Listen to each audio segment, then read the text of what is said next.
Well, this is our 9th annual K-9 Krawl. It's a 5K dog walk. It's a free event, and it's just to bring awareness to domestic violence and pet abuse. Every year we try to do something different and fun. For our first 100 people that register, they got a free t-shirt. Next year's our 10th anniversary, so we're hoping to get more t-shirts from perhaps all the participants. We also did a fun little giveaway this year. We gave some gloves, perfect for the chilly weather, and we did some coffee mugs. I think the first year we had 50 people registered. This year we have 315.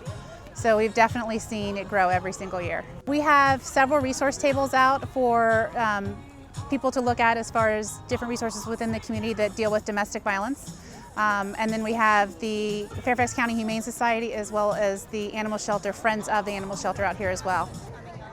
I work for our Artemis House. It's Fairfax County's emergency domestic violence shelter, and I love dogs and feel really passionately about domestic violence and the fact that animals are often abused when there is domestic violence and pets in the home, and we're just huge supporters of the cause.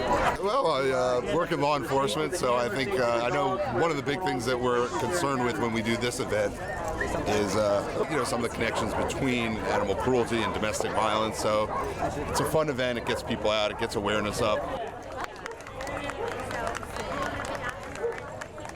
We came out to support the police department's No Domestic Violence Against Domestic Violence, and it's you can bring your dog, and it's a great way to get out and get some exercise and socialize our dogs and just have a great time.